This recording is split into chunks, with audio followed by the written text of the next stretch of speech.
Richard Southern is here with a look at the day's top business stories, and we've all heard the question, do you want fries with that? And if the answer is yes, then that's probably a good thing. It is a good economic signal, apparently. This is interesting, Melissa. Good to see you. Happy Friday.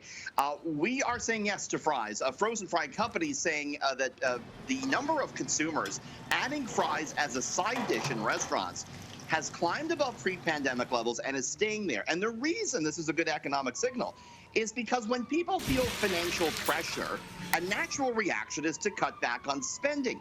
And historically, we see that through sort of, small expenditures that we stop doing. Things like adding fries to your meal. We're not doing that. We're adding the fries, and experts say it's a sign the global economy, the North American economy, may be on a better footing than we think. So pass the ketchup and gravy, Melissa. I love it. I don't think I've ever said no to fries to begin with. Me neither. Regardless of the economy. I'll take the extra large size. Exactly. Thank you very much. Exactly. Now, Canada's job market continues to grow, and we're talking well beyond expectations. Big jobs number for September and today, 64,000 Canadian jobs created, 3 times what the experts were expecting. The unemployment rate, though, holding steady at 5.5% as the population growth continues to accelerate.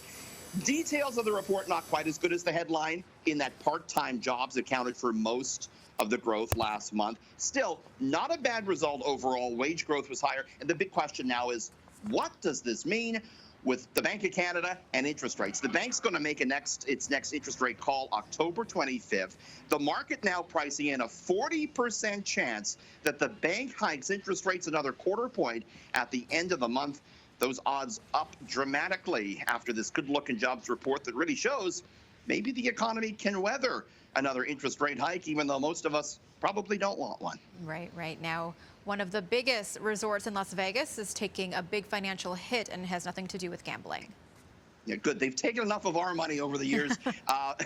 MGM Resorts, they own a lot of properties, Melissa, in Vegas. Not only the MGM Grand, but they got the Bellagio, the Mandalay Bay. A couple of weeks ago, they were the subject of a big cyber attack, and the company revealed today in a filing that it cost it $100 million.